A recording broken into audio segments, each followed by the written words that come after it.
Ivan සුබදේශනක ඔබට බොහොම වාසනාවන්ත සුන්දර සුබ දවසක්. අද අපි 7 වෙනි පැයට බොහොම ගෞරවයෙන් ආරාධනා කළා ජාතක තරුණ සේවා සභාවේ සභාපති නීතිඥ ලලිත් පියුම් පෙරේරා මැතිතුමන්ට. එතුමන් එක්ක මේ වෙලාවේ කතා කරන්න අපිට මාතෘකා කිහිපයක් තියෙනවා. එහි අංක 1 ප්‍රමුඛ මාතෘකාව බවට පත් වෙනවා. ජාතික තරුණ ප්‍රතිපත්තිය සම්පාදිතයි මේ වන විට සමාජගත කොට අවසන්. අපි බොහෝ මාතෘකා වෙත එක අය එක කාලයට ඇවිල්ලා වෙනස් නොකරන ජාතික ප්‍රතිපත්තියක් උමනයි කියන කාරණාව සාකච්ඡා කරනවා. හැබැයි එහෙම ප්‍රතිපත්තියක් යම් තැනකට සම්පාදනය වුණාම ඒ ගැන අපි දන්නවද කියන ප්‍රශ්නේ පෙරලා ඊට පස්සේ අපෙන් අපිට අහන්න සිද්ධ වෙනවා. ඒ ගැන සමාජ සංවාදයක් මීට වඩා ඇති විය යුතු නිසා. එක පැත්තකින් අපි ඒ කාරණාව ප්‍රමුඛ ලෙස තබා ගන්නවා. ඒ වගේම වැදගත් මාතෘකාවක් තියෙනවා. ලෝක තරුණ සමුළුව ලංකාවේ සංවිධානය කරන්නේ. ඒ සඳහා දැන් සියලු කටයුතු සූදානම් වෙමින් තියෙනවා. ඒ ගැන බෑන් කී මූන් එක්සත් ජාතීන්ගේ මහලේකම්තුමා මුණ ගැහිලත් මෙතුමන්ලා පහුගිය සතියකදී ගිහිල්ලා කතා කරලා තිබුණා. අපි මේ ගැන කතා කරමු. දුමාදරේද දුව පිළිගන්න. අයිවන් සංජීව.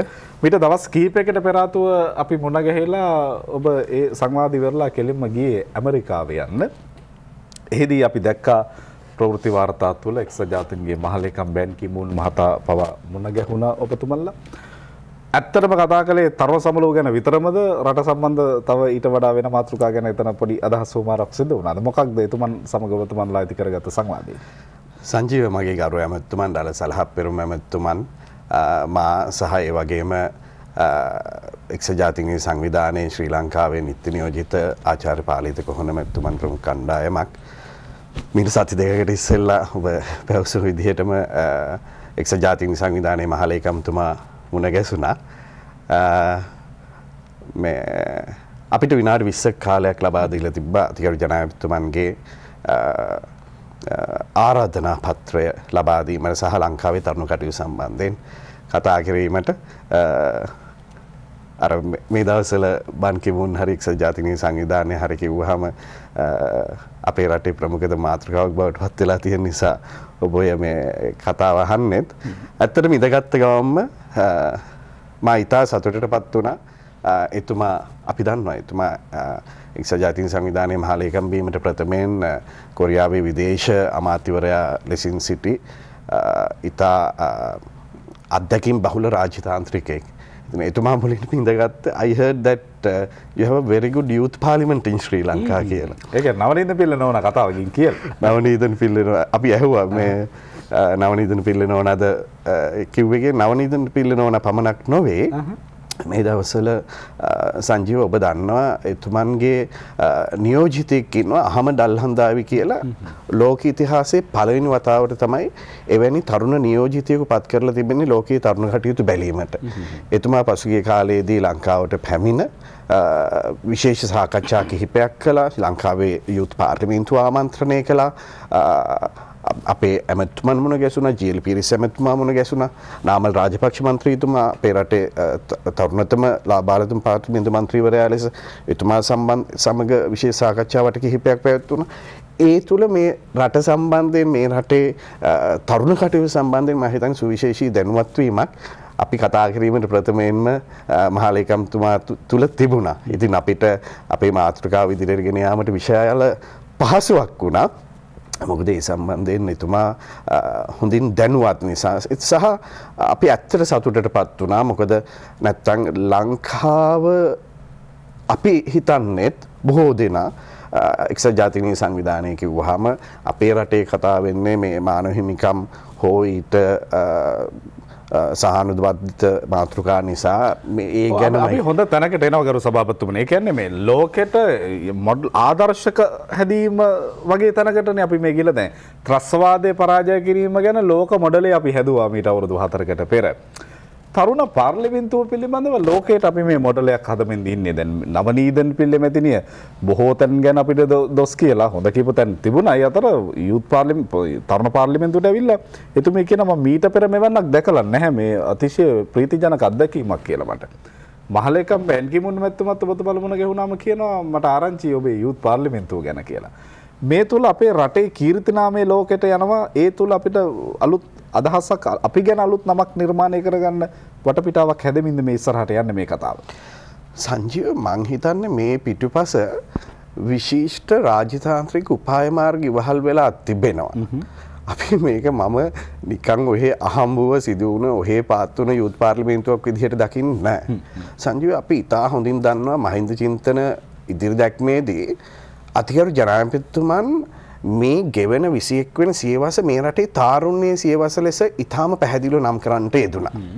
එතකොට මම අර කියන කාරණයක් තාරුණ්‍යයේ සියවස ලෙස මේ සියවස නම් කරාට පස්සේ තව දුරටත් මේ ළමයින්ගේ සියවස හෝ වැඩිහිටියන්ගේ සියවස බවට පත් වෙන්නේ නැහැ. මම හිතන්නේ ජනාධිපතිතුමා එහෙම ඒ පටු කෝණයකින් පටු මුද්‍රාවක් තියලා මේ සම්බන්ධයෙන් හිතුවා නොවේ. නමුත් මේ රට යුද්ධය අවසන් වෙලා මේ සාමයේ භුක්ති විඳින සියවසක් තුල මේ රට සංවර්ධන ඉලක්ක කරා ගෙන යාමේ ප්‍රමුඛතම වගකීම උපාය මාර්ගික වශයෙන් සුවිශේෂිතම පිරිසවන්නේ මේ රටේ තාරුණ්‍යය. අතිගරු ජනාධිපතිතුමා විශිෂ්ට රාජතාන්ත්‍රිකයෙකු ලෙස මා හිතන්නේ ඒ අවබෝධ කරගත් නිසා තමයි මහින්ද චින්තන ඉදිරි දැක්මේදී මේ සියවස තාරුණ්‍යයට බාර කරන්නේ. ඉතින් එක්සත් ජාතීන්ගේ සංවිධානයේ මහලේකම්තුමත් මේ එතුමාගේ දෙවෙනි දූර කාලයේදී මම කියන්නේ මේවා අර ඉංග්‍රීසියෙන් අපි කෝඉන්සිඩන්ස් කියලා කියන අහඹු ලෙස සිදු වුණු දේවල් මම දන්නේ නැහැ මහින්ද චින්තන ඉදිරි දැක්ම කියවලා මේ කළාද කියලා. නමුත් මේ තරුණ සංවර්ධනයේ ප්‍රමුඛතම කාරණයක් ලෙස ඉදිරියට අරගෙන තියෙනවා. ඉතින් ඒ තුල තමයි දැන් ජනාධිපතිතුමා අපට ලබා දුන් අර කියු එක කියලා කියනවා. අපිට ලබා දුන් මග අනුව අපේ ඇමතුමන් මේ අමාත්‍යාංශයට පත් කිරීම මා නිරන්තරයෙන් කියන කාරණයක් තමයි 2010 වර්ෂයේදී මේ අමාත්‍යාංශයේ යෞවන කටයුතු හා නිපුණතා සංවර්ධන අමාත්‍යාංශය ලෙස නම් කිරීම. ඒට අපේ රටේ නිර්මාණාත්මකම සුවිශේෂී ජ්‍යෙෂ්ඨ අමාත්‍යවරයෙකු වන ඩලස් සලහප්පෙරුම ඇමතුමන් පත් කිරීමම මේ රටේ තාරුණ්‍යවල සුවිශේෂී භාග්‍යයක්. මම ඩලස් ඇමතුමා වගේ ඇමතිවරයා නිසා කියනවා නොවේ සංජීව. මම එතුමා සමග වැඩ කරලා පසුගිය අවුරුදු 3ක් 4ක් කාලය පුර මාලද දැනීම තුල මට මගේ ඇඟට දැනෙන දේ තමයි මා කියන්නේ. මොකද පසුගිය කාලය තුල තරුණ සංවර්ධනයේ කරපු වැඩපිළිවෙලේ අපි දම අතිවාරමේ ප්‍රමුඛ ප්‍රතිඵල හෙට අනිද්දා ලැබෙන්නේ නැහැ. මොකද අපි නිරන්තරයෙන් කියන කාරණයක් තමයි තරුණ සංවර්ධනය අර මා ඔබට පසුව කතා කරන්නම්. දැන් 8 වෙනිදා කඩුවෙල අධිවේගී මාර්ග හැදෙනවා, අපේ ලොකු බිල්ඩින්ග්ස් හැදෙනවා. අපි මේවා දකිනවනේ. මේවා සංවර්ධන ඉතා හොඳ උපාය මාර්ග. දැන් එක්සත් ජාතීන්ගේ සංවිධානයේ මහලේකම්තුමා ගැන කතා කරනකොට අපි සමගම තවත් සුවිශේෂී නිලධාරීවරුන් පිරිසක් හම්බ වුණා. ඔවුන් ලංකාවේ සංවර්ධන උපාය මාර්ගයන් සම්බන්ධයෙන් කතා කරනකොට මේ අධිවේගී මහා මාර්ග තැනීම ඇතුළු කාරණා සම්බන්ධයෙන් අවධාරණය ලක් කළ ඉතාම හොඳ ක්‍රියාමාර්ගයක් විදිහට. මොකද ලංකාව අපිටත් වැඩිය සමහර වෙලාවට ඔවුන් ලංකාව සම්බන්ධයෙන් සුවිශේෂී ලෙස අධ්‍යයනය කරලා තියෙනවා. මේ රටේ මාතෘ ලදරු මරණ අනුපාතිකය, මේ රටේ සාක්ෂරතාවය, මේ රටේ තාක්ෂණික ඥානය, මේ රටේ සෞඛ්‍ය තත්ත්වය, ආයු අපේක්ෂා, මේ තුල අපේ රටේ අලුත් සංවර්ධන උපාය මාර්ග විශේෂයෙන්ම අතිගරු ජනාධිපතිතුමා 2005 බලයට පත්වීමෙන් පසු අලුත් ශ්‍රී ලංකාවක් ගොඩනැගීමේදී කරගෙන යන කාර්යභාරය සම්බන්ධයෙන් සුවිශේෂී දැනුවත් වීමක් තිබෙනවා. මා අර මුල් කාරණේටම આવොත් සංජීව තරුණ සංවර්ධනයේ අපි හිතන්නේ නැහැ එහෙම බිල්ඩින් එකක් හැදුවා වගේ පාරක් හැදුවා වගේ එක පාරට මාසෙකින් දෙකකින් පේන්නේ නැති වෙන්න පුළුවන්. හැබැයි තව අවුරුදු 5කින් 10කින් අවුරුදු 20කින් සමහර වෙලාවට සංජීව අවුරුදු 50කින් ඒ වෙනකොට අපි සමහර වෙලාවට ජීවත් නැතුව ඉන්න පුළුවන්. නමුත් තරුණ සංවර්ධනයේ ප්‍රතිඵල ලැබෙන්නේ තරම් කාලයක් ගිහිල්ලා. මොකද තරුණ සංවර්ධනය කියන්නේ දවසකට දෙකකට මාසයකට මාස 3කට අවුරුද්දකට හදන සැලසුම් නොවේ. ඒ නිසා අපි මා හිතන්නේ ඒ දැවැන්ත චින්තනය උඩ මහින්ද චින්තනයේ ඒ දැවැන්ත චින්තනය උඩ මේ රටට ලැබෙන වරප්‍රසාද මේ මාසකින් දෙකකින් එහෙම නැත්නම් අතිගරු ජනාධිපතිතුමා බලයේ සිටින අවුරුදු 5ට 6ට අවුරුදු 12ට ලඝු කරලා දැක්වීමට පුළුවන් කමක් නැහැ. මම හිතන්නේ මේ කාරණා මේ විශේෂයෙන්ම සැලසුම් නිර්මාණ ශිල්පීන් විදිහට විශිෂ්ට විදේශ සේවය ඇතුළු මේ විශිෂ්ට රාජ්‍ය නිලධාරීන් මේ හොඳින් දකිනවා.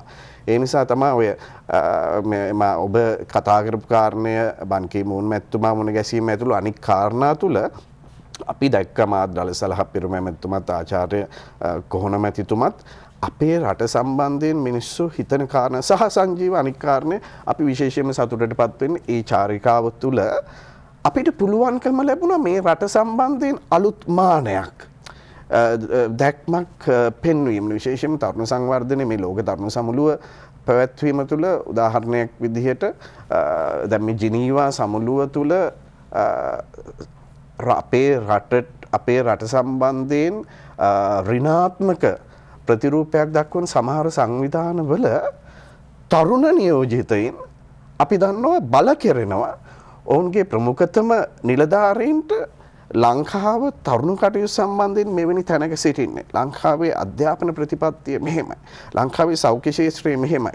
ලංකාවේ තාරුණ්‍යයේ අවබෝධතා ඥානය මෙහෙමයි. ඒ තුල කොහොමද ඔබ මෙවැනි නිගමනයකට එන්නේ? මම කියන්නේ මේ කාරණා සම්බන්ධයෙන් තමයි අපි මේ අර මාසෙසින් ඔබට ගිහිල්ලා පුළුල් මනසකින් බලිය යුතු වෙන්නේ මේ කාරණා දිහා. මම ඒකයි කිව්වේ මේ කාරණාවල ප්‍රතිඵල සමහර වෙලාවට අවුරුද්දින් දෙකකින් නෙමෙයි එළඹෙන දශක දෙක තුන පුරාවටම අපිට ලැබෙයි කියලා. අපි මේ කතාව පටන් ගත්තේ දලසලහ පෙරම ගරු අමාත්‍යතුමන්, ඒ වගේම තරුණ සේවා සභාවේ සභාපතිතුමන්, ඒ වගේම ආචාර්ය පාලිත කොහොන මැතිතුමත් ඒ අවස්ථාවට සහභාගී වුණා. මේ ගමන ගියේ බෑන් කි-මූන් මැතිතුමන් මුණ ගැහෙන්න ලෝක තරුණ සමුළුවේ සංවිධාන කටයුතු පිළිබඳ කතා කරන්න, ඒ පිළිබඳ ආරාධනාව බාර දෙන්නත් එක්ක අපි එමු එතනට. දැන් මේ තරුණයා පිළිබඳව අපි මොකක්ද ලෝක මට්ටමේ නැති කරගන්න උත්සාහ කරන මේ සංවාදය? මට මතකයි අතිගරු ජනාධිපතිතුමා පසුගිය එක්සත් ජාතීන්ගේ සැසිවාරය මතමින් එක යෝජනාවක් කළා මේ තරුණයේ නිපුණතා හැකියාවට නිශ්චිත විශ්වීය පිළිගැනීමක් දෙන ලෝක නිපුණතා දිනයක් අපි නම් කරමු කියලා. එහෙම සංවාදයකට අපි යමින් ඉන්නවා. අපි ලෝක තරුණ සමුළුව සංවිධානය කිරීම සඳහා අවස්ථාව ලබා ගත්තේ කොහොමද? මේක හම්බෙන් දුන්නාද නැත්නම් මේක අර මේ අකුරු අකාරාදී පිළිවෙලට ඊළඟට අපිට දෙන්නේ නැත්නම් අපි මේ අවස්ථාව දිනාගත්තද?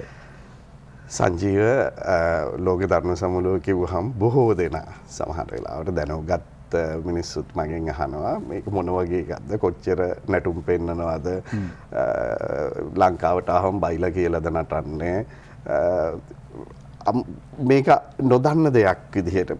ඇත්තටම ලෝක තරුණ සමුළුවක් කියන්නේ තවත් බාලදක්ෂ ජම්බරයක් නොවේ. තවත් එක කානිවල් එකක් නොවේ.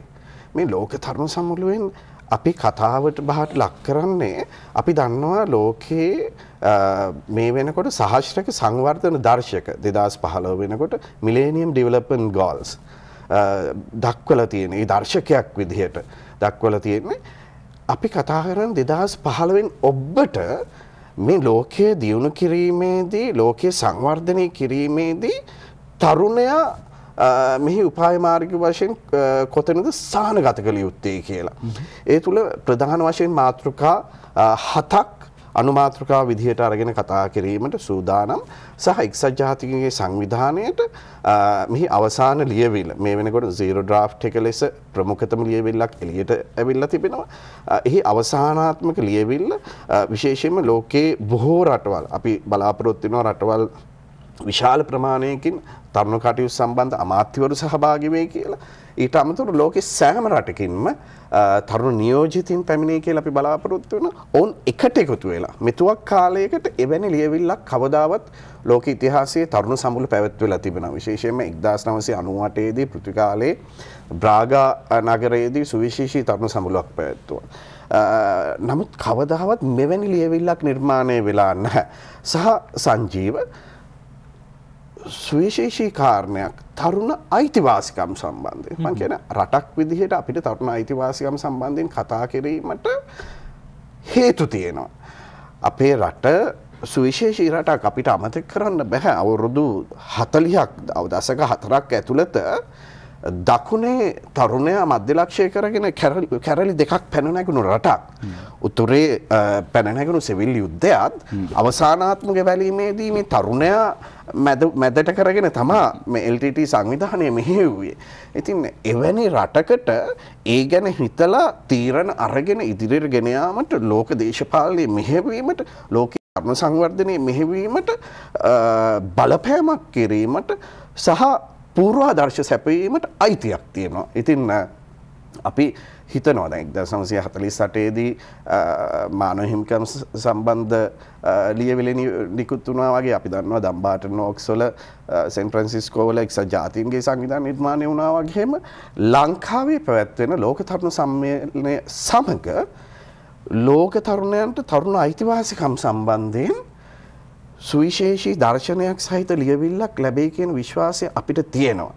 ඒ තුල සංජීව දැන් අපි දන්නවා දැන් මේ ලෝකේ කතා වෙන දේවල් මේ දැන් අරාබිකරය මැදිහත් කරගෙන ඇරබ් ස්ප්‍රින්ග් එක ගැන කතා කරනවා. මේ දවස්වල ඔය චාවිස් මහත්තයා හොඳට කරපු වෙනිසුලාවෙත් අපි දන්නවා නොයෙකුත් පාර්ශ්ව මැදිහත් වෙලා උද්ඝෝෂණ කරනවා. නමුත් තරුණයාට ඇත්තටම ලෝකයේ සම්බන්ධයෙන් දැනුවත් දැන් මේ අපි දන්නවා සංජීව Facebook කතිකාවතක් යනවා මේ කොහොමද මෙහෙවන්න ඕනේ කියලා.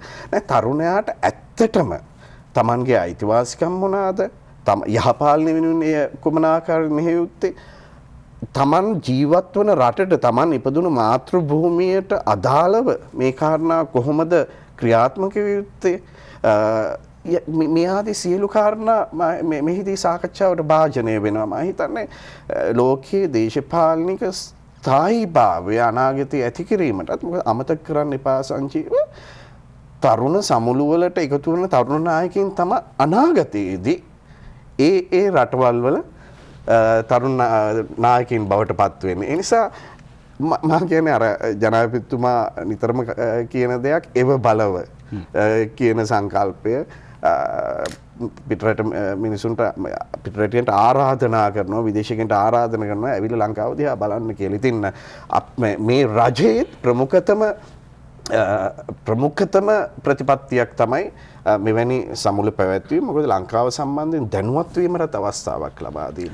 අපි මේ ඉන්නේ තරුණ සංවර්ධනය කියන මාතෘකාව ළඟ. දැන් ලෝකයේ සමස්ත මානව සංහතිය එක තැනකට අරන් අර මානව අයිතිවාසිකම් පිළිබඳ විශ්ව ප්‍රඥප්තියක් හදලා ඊට පස්සේ විශේෂ කණ්ඩායම් විදිහට කතා කළේ විශේෂ අවශ්‍යතා වුමන අය දරුවන් සහ කාන්තාවන් ගැන වැඩිපුර කතා කළේ. තරුණ සංවර්ධනයේ තරුණයා වෙනම කණ්ඩායමක් ලෙස සකස් කරගනිමින් ලෝකයේ සාපේක්ෂව ඒ තරම් හොඳ සංවාදයක් තිබුණේ නැහැ. ඔබතුමා සඳහන් කළ ගෝලීය සංවර්ධන ඉලක්ක සම්බන්ධ කාරණාවෙදිත් තරුණයා ගැන ඍජුව කතා කරලා තිබුණේ නැහැ. නිපුණතා සංවර්ධනය ගැන තමයි කතා කරලා තිබුණේ. ලංකාව අද තරුණ සංවර්ධනය ගැන ලෝකයට මාතෘකාවක් ඉදිරිපත් කරමින් ඉන්නවා. මොකක්ද මේ සම්බන්ධව තියෙන ලෝක මතවාදය? අද තරුණ සංවර්ධනයේ ප්‍රමුඛ මාතෘකාවක් බවට ලෝකය ඇතුලේ පත් වෙලා තියෙනවද? ඒක තමයි සංජීව. ඇත්තටම මේ වෙනකොට ලෝකයේ අර ඔබ මුලින් කතා කරපු දේවල් පසුගිය සියවස ගත්තාම 20 වෙනි සියවසේදී කාන්තා සංවර්ධනය ඊට පස්සේ ළමා සංවර්ධනය මේ ආදී කාරණා තරුණ මේ ඊළඟට ඩිසේබල් ආබාධිත ප්‍රජාව සම්බන්ධයෙන් තියෙන කාරණා මේවා ප්‍රමුඛතම මාතෘකාව විදිහට සංවර්ධන ප්‍රවේශයන් වලදී කතා කරනවා. නමුත් මේ වෙනකොට මොකද අපිට අමතක කරන්න බෑ ලෝකයේ ජනගහනයෙන් බිලියන 4කට මදක් වැඩි ප්‍රමාණයක් අවුරුදු 29ට අඩු තරුණයන් සිටින්නේ. මම ළමා ප්‍රජාවත් සමග කියන්නේ.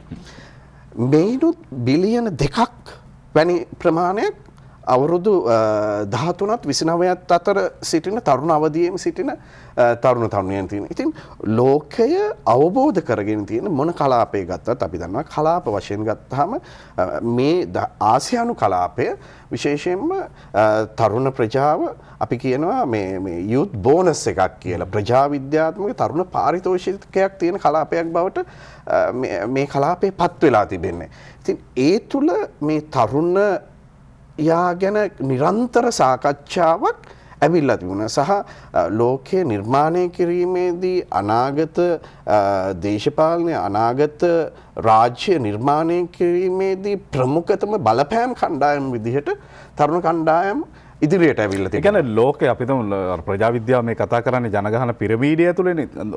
කියන්නේ ලෝක ජනගහන පිරමීඩයේ තරුණයා තමයි අද පළල්ම තැන තියෙන්නේ. අර පිරමීඩයේ හැඩය ගත්තාම හොඳ අවස්ථාවක් අද ලෝකේ සාපේක්ෂව කල්පනා කරද්දී මේ නිර්මාණය වෙලා තියෙනවා. තරුණයා අනිවාර්යයෙන්ම සංජීව අර අපේ කාටුන් ශිල්පයා කඩේ මුදලාලිව පෙන්වනවා වගේ මුදලාලිගේ බඩ වගේ තමයි ලොකු තැනක සිටින්නේ තරුණයා. ඉතින් මේ උඩ තමයි විශේෂයෙන්ම මේ 2050 වෙනකොට තවදුරටත් වැඩිවීමේ ප්‍රවණතාවයක් තියෙනවා. අප්‍රිකානු කලාපයේ ජනගහනය වැඩිවීමත් සමග. නමුත් අභාග්‍යයකට සංජීව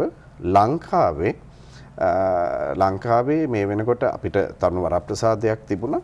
එය ක්‍රමයෙන් ඡය වෙමින් පවතින. මේ කාරණා තමයි මේ තරුණ ප්‍රතිපත්ති තුලත් අපි සාකච්ඡාවට භාජනය කරන්නේ. මොකද අපි රට ගැන හිතනකොට තව අවුරුදු 5ක් 10ක් ගැන හිතලා වැඩක් නැහැ. මේ රටේ සංවර්ධනය ලක් කරා යනකොට මේ තරුණ සහභාගීත්වයේ විශේෂයෙන්ම ශ්‍රම හමුදාව ලෙස තරුණයා ශ්‍රම හමුදාව ලෙස නම් අපි අවුරුදු 15 ඉඳන් 65 දක්වා සියලුම දෙනා සලකනවා. නමුත් මේ වැඩ කිරීමට හැකි පිරිස් සමාජය තුළ රඳවා ගැනීම සහ ඔවුන්ට අවශ්‍ය කරන පහසුකම් සැපීම ඔවුන් මේ සම්බන්ධයෙන් දැනුවත් කිරීම කියන කාරණා සම්බන්ධයෙන් මේ ඇතිකරන සාකච්ඡාව ඉතා වැදගත්. අපේ සභාපතිතුමනි අපේ තරුණ ජනගහනයේ පොඩි දැන් අනිත් පැත්තට ඍණ පැත්තට හැරීමක් තියෙන්නේ නිදහස් සෞඛ්‍ය සේවාව සහ ආයු අපේක්ෂණීය දියුණුවත් එක්ක වැඩිහිටි ජනගහනය ඉහළ යාමද නැතිනම් සංක්‍රමණ වැනි හේතු නිසා තරුණ ජනගහනයේ සංඛ්‍යාත්මක අඩුවීමක් තියෙනවද අපේ? ඒ සංක්‍රමණම පමණක් නොවේ සංජීව. ඇත්තටම ලංකාව ගත්තොත් අපි දන්නවානේ දැන්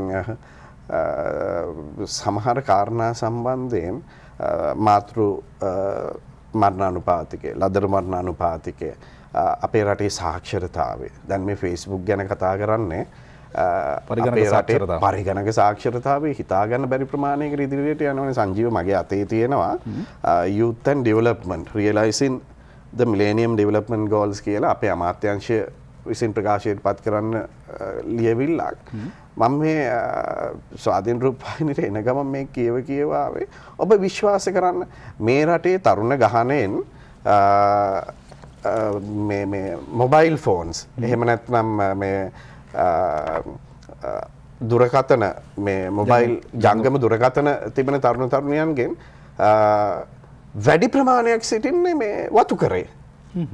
අපේ රටේ ජාතික තත්ත්වය සමග සංසන්දනය කරාම ඊට වැඩි ප්‍රමාණයක් වතුකරේ සිටිනවා. නමුත් ඔබයි මායි මේ කියවන්නේ ඉස්සෙල්ලා හිතුවොත් අපි හිතන්නේ වතුකරේ නැහැ කියලා. මොකද අපිට ඒ සම්බන්ධයෙන් වැඩි අවබෝධයක් නැත්නම් මෙහෙම හිතීමේ පිළිවෙලක් තිබෙනවා. මොකද අපි හැම වෙලෙම සිතන්නේ අපි රටක් විදිහට ගත්තාම වතුකරේ සාක්ෂරතාවය අඩුයි, පහසුකම් අඩුයි නෑ. ඒව පසුගිය කාලයේදී මම එකයි කිව්වේ 2005න් පස්සේ මේ අලුත් ශ්‍රී ලංකාවක් බිහිවීමේදී මේ පහසුකම් වත්තට ගිහිල්ලා තියෙනවා, ගමට ගිහිල්ලා තියෙනවා. ඒ නිසා අර වෙනදට සියලුම පහසුකම් නගරයේ තිබුණායි කියන සංකල්පය එළියට ගිහිල්ලා හිතන්න විද්‍යාත්මකව අපිට ප්‍රතිඵල ලැබිලා තියෙනවා. හරි. සමහර අය මේවා ටිකක් විහිළුවට ගන්නත් ඉඩ තියෙනවා. රටේ තියෙන ජංගම දුරකථන ගානින්ද සංවර්ධනය මනින්න කියලා තර්ක තියෙනවානේ අපේ රටේ සමහරු. නමුත් ඒවත් ලෝකයේ සංවර්ධනයේ මානව සංවර්ධන දර්ශක විදිහට යම් භෞතික සංවර්ධන දර්ශක විදිහට හොයන තැන් තියෙනවා. පාර කිලෝමීටරයක් ඇතුළේ වාහන කීයක් තියෙනවද කියන සාධකයේ පවා සංවර්ධනයේ යම් තැනක් විග්‍රහ කරගන්න සාධක විදිහට ලෝකෙ පිළි අරන් තියෙනවා. නැත්තම් මේ ගැන යම් අදහසක් මතුවෙන්න ඉඩ තියෙන එක අපි ඒ කතාව කිව්වේ. අද අපේ ජාතික තරුණ සේවා සභාවේ කරු සභාපති නීතිඥ ලලිත් පියුම් පෙරේරා මැතිතුමා එක්ක කතා කරන්නේ. අපි කතාව පටන් ගත්තේ එතුමාලා ලෝක තරුණ සමුළුව වෙනුවෙන් බෑන් කීමුන් මහත්තයා හම්බ වෙච්ච කතාවෙන්. ඒ වගේම ජාතික තරුණ ප්‍රතිපත්තිය ළඟට අපිට එන්න තියෙනවා. මේ විරාමයෙන් පස්සේ අපි නැවත කතා කරමු.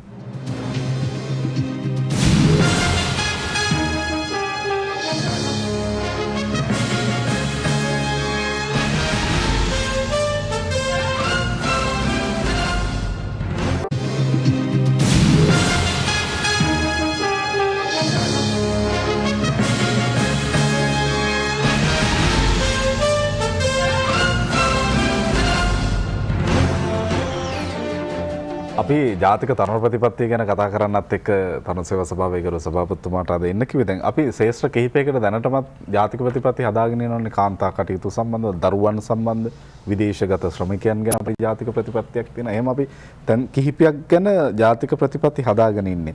ඇත්තටම ජාතික තරුණ ප්‍රතිපත්තිය මේ රටේ සියලු දේශපාලන මතවාද නියෝජනය කරන කණ්ඩායම් වල මතවාදය, මේ රටේ ඉහළම තැන ඉඳලා පහළ ජන සමාජය දක්වා වන සියලු සමාජ කොට්ටාශ ඔබතුමා වගකීමෙන් කියනවාද මේ ප්‍රතිපත්තිය තුළ හැම දෙනාගේම නියෝජනයක් තියෙනවා කියලා? ඔව්. සංජීව ඉතා වගකීමෙන් කිව යුතුයි. මොකද මේ ප්‍රතිපත්තිය නිර්මාණය කිරීම දක්වා 50,000කට වැඩි ප්‍රමාණයක් ඍජුව මේ ප්‍රතිපත්ති නිර්මාණයේදී සම්බන්ධ වුණා. සංජීව මේ රටේ තරුණ කටයුතු ඉතිහාසය සමහර වෙලාවට තරුණ කටයුතු මේ විද්‍යාත්මකව ඉදිරියට පැමිණි කාලය ඩී.එස්. සේනානායක අගමැතිතුමන්ගේ මේ ගල්ඔය ව්‍යාපාරයේ කාලය දක්වා එහෙම නැත්නම් මේ ජාතික සේවා ව්‍යාපාරය කියලා ඉන්දියාවේ පැන නැගිලා ලංකාවට ඇවිල්ලා ඉදිරියට ගෙන සංකල්ප ශ්‍රමදාන සංකල්පයේ මේ සියල්ල උඩ ඉදිරියට පැමිණි කාරණා. ඒකට අවුරුදු 70ක් පැමිණ කාර්යයක් මේ රටේ තරුණ කටයුතු තරුණ ප්‍රතිපත්ති මේ සම්බන්ධයෙන් කතා කරන්නට යෙදුණා. නමුත් සියලුම දෙනා දැකපු සිහිනයක් තමයි මේ රටට තරුණ ප්‍රතිපත්තියක් නිර්මාණය කිරීම. මේ රටේ තරුණ ක්‍රියාධරයින් ශිෂ්‍ය ක්‍රියාධරයින් උදාහරණයක් විදිහට මට මතක් වෙනවා අපි නීති විද්‍යාලයේ ඉන්නකොට ශිෂ්‍ය නායකයින් විදිහට මේ සම්බන්ධයෙන් විශාල හඬක් නැගුවා. තරුණ හිටක් සංවිධානයේ විදිහට මා තරුණ සේවා සභාවට එන්න ඉස්සෙල්ලා නාමල් රාජපක්ෂ මන්ත්‍රීතුමා දේශපාලනයට එන්න ඉස්සෙල්ලත් මට මතකයි මේ ගැන අපිත් සමග නිරන්තරයෙන් කතා කරනවා මේ රටේ තරුණ කටයුතු ඉදිරියට ගෙන ඒමට නොහැකියාව සහ කළත් හරි ප්‍රයෝජනයක් පළ ප්‍රයෝජනයක් නොමැතිවීමට ප්‍රධානම කාරණයක් තමයි මේ රටට නියමිත තරුණ ප්‍රතිපත්තියක් නොමැතිවීම. අපර දෙන තරුණයට හෙටක් ශ්‍රී ලංකාන් නිදහස් පක්ෂයේ තරුණයන්ගේ වැඩක්ද ජාතික තරුණ වැඩපිළිවෙලක සම්බන්ධ සංකල්පයක්ද? සංජීව තරුණ හිටක් සංවිධානය සහ ශ්‍රී ලංකා නිදහස් පක්ෂය සමග කිසිදු සම්බන්ධයක් නැහැ. ඉතා පැහැදිලිව. හැබැයි තරුණ හිටක් සංවිධානයේ සභාපතිතුමා නාමල් රාජපක්ෂ මන්ත්‍රීතුමා ශ්‍රී ලංකා නිදහස් පක්ෂයේ පාර්ලිමේන්තු මන්ත්‍රීවරයෙක්. තවදුරටත් කියනවා නාමල් රාජපක්ෂ මන්ත්‍රීතුමාගේ පියතුමා ශ්‍රී ලංකා නිදහස් පක්ෂයේ සභාපතිතුමා. ඒ ඇරෙන්න කිසිදු ආකාරයකට සම්බන්ධයක් නැහැ. ඇත්තම කාරණේ තරුණ හිටක් සංවිධානයේ බොහෝ දෙනා දේශපාලනික මුහුවරවරකින් ගත්තට කිසිදු ආකාරයකින් තරුණ හිටක් සංවිධානයේ දේශපාලනිකව යොදා ගැනීමට හෝ යෙදවීමට නාමල් රාජපක්ෂ මන්ත්‍රීතුමාගේ ඊයේ බලාපොරොත්තුවක් තිබුණෙත් නැහැ අද තිබෙන්නෙත් නැහැ කියලා මම හොඳට දන්නවා. මම හිතන්නේ අනාගතයේත් තිබෙයි කියලා. ඒ කාරණේ නිසා තමයි නාමල් රාජපක්ෂ මන්ත්‍රීතුමා ඉතාමත්ම නිර්මාණශීලී තරුණ නායකයෙක් විදිහට මේ දේශපාලනයෙන් තරුණ හිටක් සංවිධානයේ මුදවා ගැනීමට තිබෙන උවමනාව නිසාමයි නිල් බලකාය නිර්මාණය කළේ. පසුගිය කාලේ නිල් බලකාය නිර්මාණය කළේ මොකද දේශපාලනය කිරීමට අවශ්‍ය නම් ඒ අවශ්‍ය තරුණයන් නිල් බලකායට පැමිණ ශ්‍රී ලංකා නිදහස් පක්ෂයේ ප්‍රමුඛ ප්‍රගතිශීලී මතවාදය දිනවීමට අවස්ථාව ලබා දීමට හොඳ ප්‍රශ්නයක් ඒක මොකද පැටලෙවිලක් සමහරවිට තිබුණා නේද? ඔය කාරණේ බොහෝ දෙනා අහන මේ ප්‍රශ්නයක් බවට වත් වෙලා තියෙනවා. ඉතින් මේ තරුණ ප්‍රතිපත්තිය ගැන කතා කරගෙන ආවේ. ඉතින් මේ සංජීව තරුණ ප්‍රතිපත්තියක් නොමැතිවීම සම්බන්ධයෙන් මේ හාහු හැමදෑම තිබුණා. සහ සමහර කාර්යවලදී තරුණ ප්‍රතිපත්ති කෙටුම්පත් මණ්ඩල නොයෙකුත් ආකාරයේ අවසන් කෙටුම්පත දක්වා ඇවිල්ලත් එය සම්මත කර ගැනීමට පාර්ලිමේන්තුවට ගෙන යාමට කැබිනට් එකට ගෙන යාමට පුළුවන්කමක් ලැබුණේ නැහැ. මම ඒ සම්බන්ධයෙන් කිසිදු ආකාරයකට නිල් කොළ රතු කහ කිසිදු දේශපාලන පක්ෂයකට ඇඟිල්ල දික් කිරීමට කැමතිත් නැහැ. මොකද මේ දිහා බොහෝ මධ්‍යස්ථව බැලිය යුතුයි සහ මේ කාරණය අද මේ එලි දක්වලා තිබෙන අතිගරු ජනාධිපතිතුමා විසින් එතුමා ඉතාමත්ම හොඳ වචන දෙකකින් අපේ තාරුණ්‍යයට මේ තරුණ ප්‍රතිපත්තිය බාර දුන්නේ ගෞරවයෙන් සහ විශ්වාසයෙන් කියලා සංජීව. මා ඉතාම කැමති මේ වචන දෙකට අතිගරු ජනාධිපතිතුමා තරුණ ප්‍රතිපත්තිය මේ රටේ තාරුණ්‍යයට ලබා දුන්නේ ගෞරවයෙන් සහ විශ්වාසයෙන්. එතුමා තරම් තාරුණ්‍ය විශ්වාස කරපු නායකයෙක් මා හිතන්නේ මේ රටේ පහළ වුණා කියලා. සහ එතුමා තරම් තාරුණ්‍යයට ගෞරව කරපු නායකයෙක්. මා තරුණ ප්‍රතිපත්තිය එලි දක්වලා පසුවයි ඇත්තට එතුමාගේ කතාව කිව්වේ මා ඉතාම සතුටටපත් වුණා. එතුමා එවැනි වදන් දෙකකින් තාරුණ්‍ය ඇමතීම සම්බන්ධ. ඉතින් අවසාන වශයෙන් සංජීව මේ කාරණේදී ඔබ මුලින් පැවසුවේ මේ රටේ සියලුම දේශපාලන පක්ෂ මේ නිර්මාණය කිරීමට උදව් කළා. හරි ඒක තමයි ජාතික ප්‍රතිපත්තියක තියෙන ප්‍රමුඛ හැඩය. ගරු සභාපතිතුමනි ඔය උත්තරයකම මට පැහැදිලි කරලා දෙන්න අප සියලු දෙනාගේම දැනගැනීම වෙනුවෙන් යමක අවශ්‍යතාවය අපිට දැඩිව දැනෙන්නේ එවන්නක් නොතිබීම නිසා ඇති වුණු ප්‍රශ්න හේතුවෙන්. ඊටාම සරලව ගත්තොත් ඒකනේ අවශ්‍යතාවයේ දැඩි බව අපිට දැනෙන්නේ. මගේ ප්‍රශ්නය ජාතික තරුණ ප්‍රතිපත්තියක් නොතිබීම රටේ ප්‍රශ්න ඇති වෙලා තියෙනවද? මෙහෙමයි සංජීව. ඔය කාරණය නේපාලයේ මීට අවුරුදු 2කමාරකට ඉස්සෙල්ලා මම යනකොට මම නේපාලයේ තරුණ කටයුතු සහ ක්‍රීඩා ඇමතුමිය මුණ ගැසුණා. ඒ වෙලාවේ මම බොහෝම උජාරුවෙන් ලංකාවේ තරුණ කටයුතු ගැන කතා කළා. කතා කරලා ලංකාවේ යුත් පාර්ලිමේන්තුව, ජාතික තරුණ සේවා සභාව, යොවුන් සේනාංකය, අපේ රටේ වෘත්තීය පුහුණු කටයුතු මේ සියල්ල සම්බන්ධයෙන් කතා කරනකොට අවසානයේදී ඒ තරුණ කටයුතු ලේකම්තුමා මගෙන් ඇසුවා, සභාපතිතුමා ඔබලාගේ රටේ තරුණ ප්‍රතිපත්තියක් තියෙනවාද කියලා. මට අර ඒ වෙලාවේ අපේ වචනෙන් කියන පොළොව පලාගෙන යන්න හිතුණා.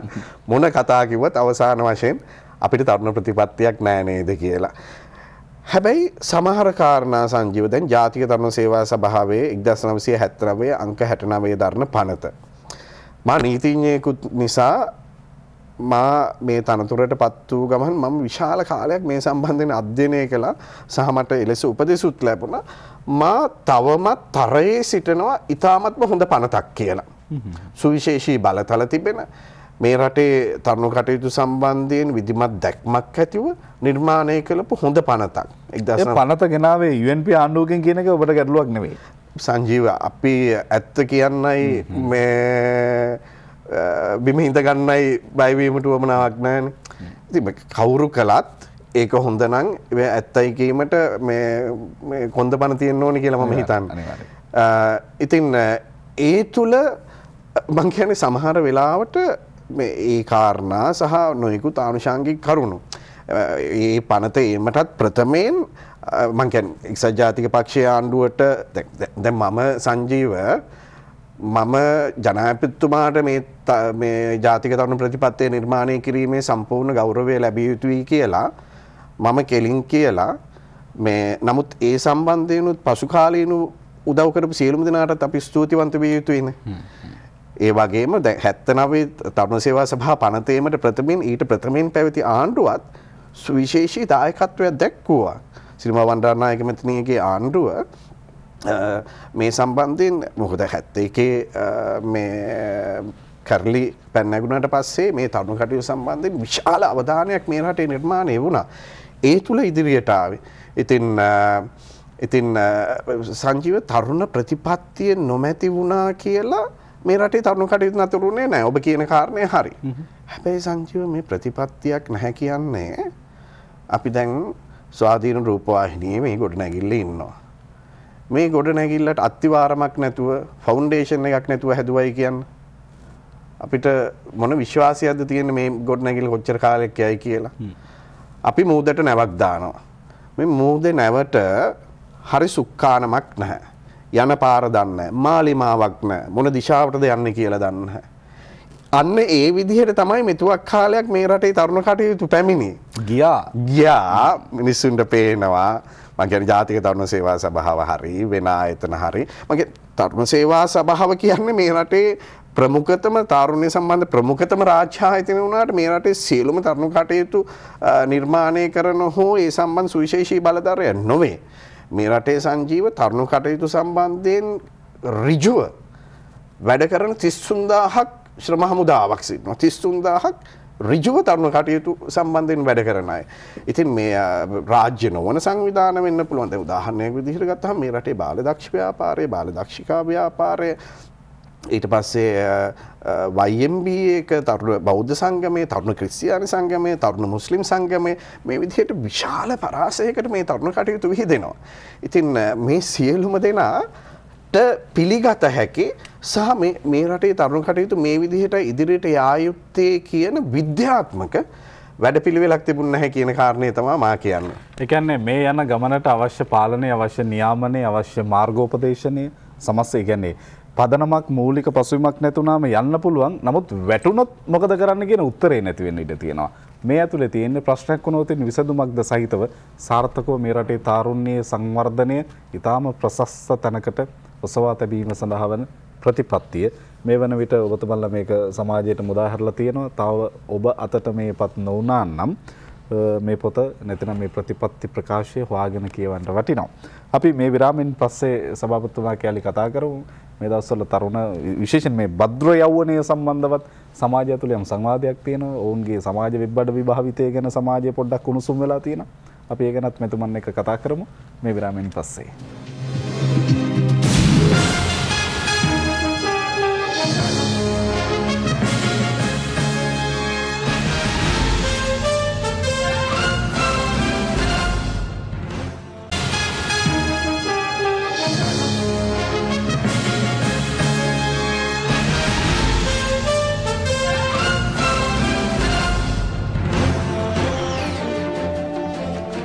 විරාමෙන් පස්සේ අපි යලි 7 වෙනි පැය අද අපේ ගෞරවනීය ආරාධිතයා ජාතික තරුණ සේවා සභාවේ සභාපති නීතිඥ ලලිත් පියුම්පැර මැතිතුමන්. මට තරුණ සමුළුව ගැන පුංචි තව එක ප්‍රශ්නයක් තියෙනවා. දැන් යමක සංවිධාන කටයුතු හෝ යම් කළමනාකරණ වගකීමක් පවරන්නා විසින් කල්පනා කරනවා මීට පෙර මෙවැනි දේ සම්බන්ධව මෙයාගේ ප්‍රගතිය මොකක්ද කියලා. අපි ආසන්නයේ පොදු රාජ්‍ය මණ්ඩලයේ තරුණ සමුළුව සංවිධානය කළා. ඇත්තටම අපේ සංවිධාන හැකියාව ගැන අපිට එහෙම වැඩක් කරන්න පුළුවන් කියන අපේ නම සම්බන්ධව දිනාගත යුතු උපරිම ලකුණු අපි දිනාගත්තද ඒ වැඩි. සංජීව මම හිතන්නේ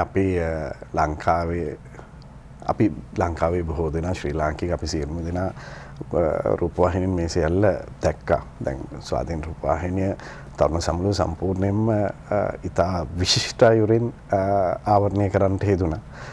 නමුත් අර මේ ලෝක තරුණ සමුළුව සමග පිටරට තරුණ තරුණියන් සහ නිලධාරීන් සමග අපේ ළඟ ගනුදෙනුවක් තියෙන නිසා අපිට වැටහෙනවා ඔවුන්ට විශාල විශ්වාසයක් ඇති වෙලා තිබෙනවා ලංකාවට රටක් විදිහට මෙවැනි කාරණා කිරීමට මෙවැනි දැවැන්ත මහා පරිමාණ වැඩ කිරීමට තරම් විභවයක් තිබෙන පිරිස් මේ රටේ සිටිනවා කියලා.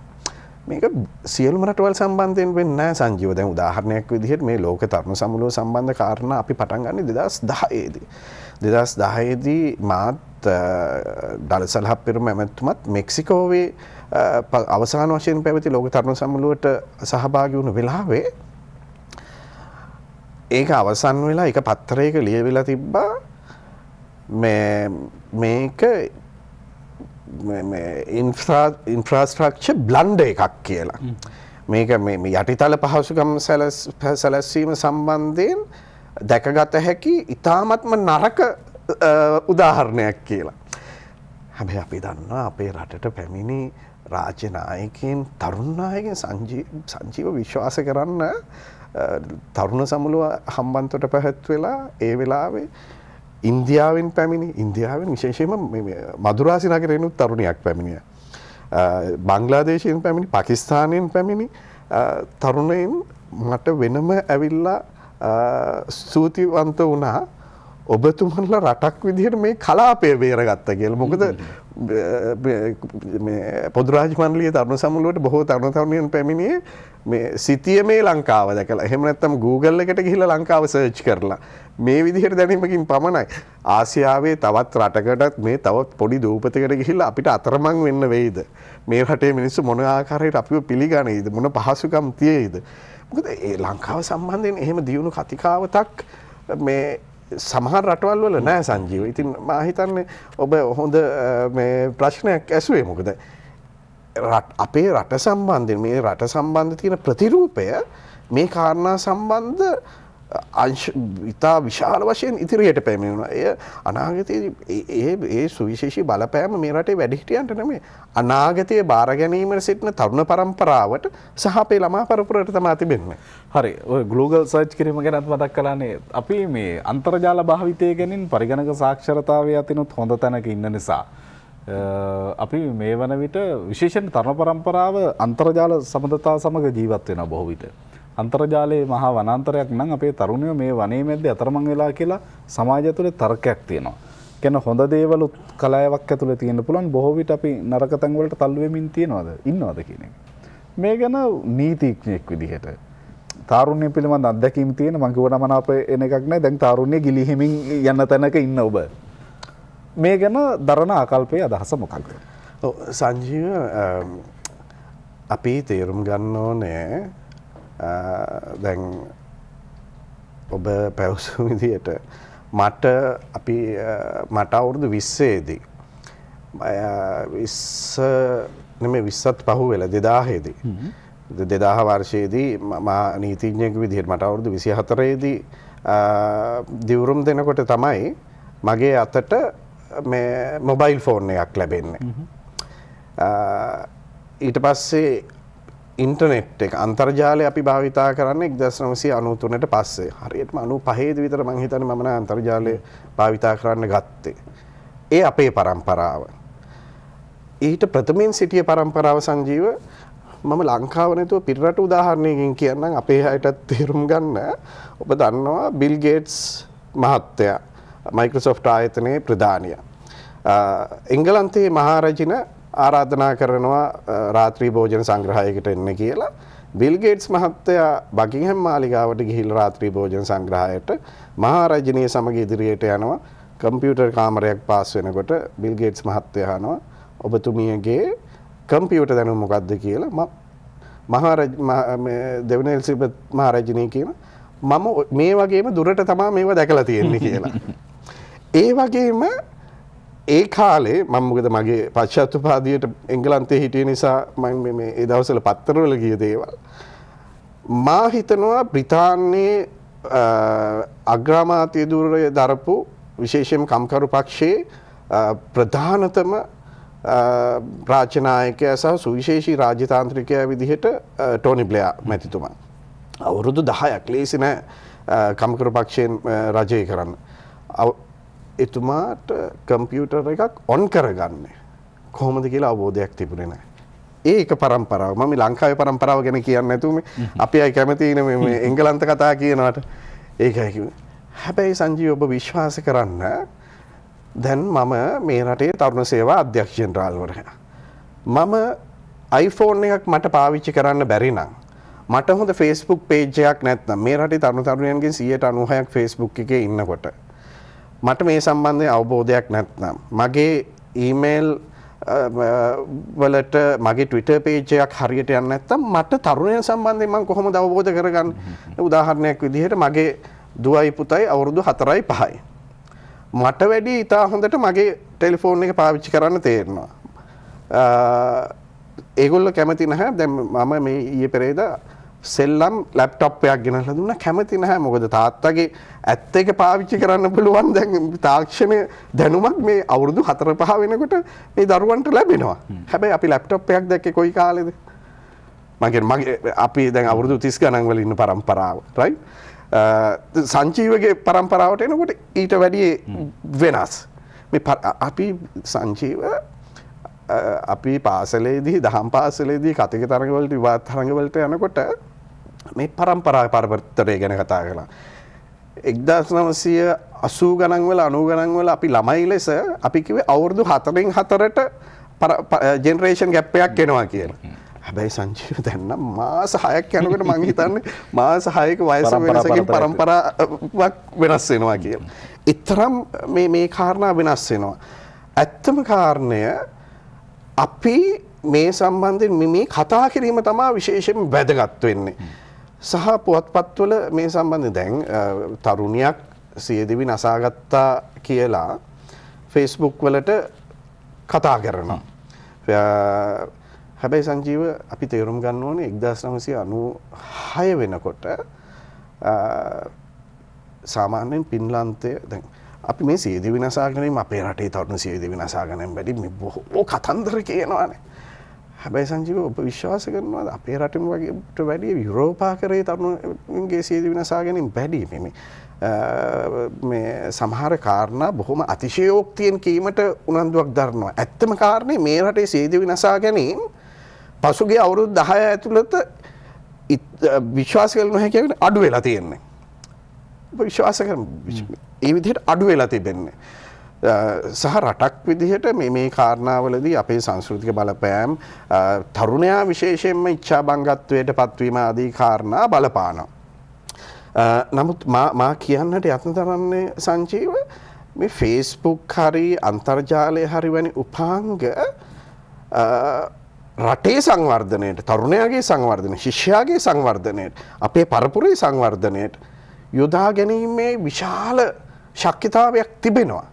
ඒ සම්බන්ධයෙන් අපි කතා කරන්නේ නැහැ. මේ සම්බන්ධයෙන් තමයි අපි නිරන්තරයෙන් කතා කරන්නේ. උදාහරණ සංජීව මම කියන්නේ 90 ගණන් 1990 ගණන් වල මට මතකයි අපි හොඳ ගීත රසවින්දා සිළුමිණ පත්තරේ හරි ශාස්ත්‍රීය අතිරේක වලට ගිහිල්ලා.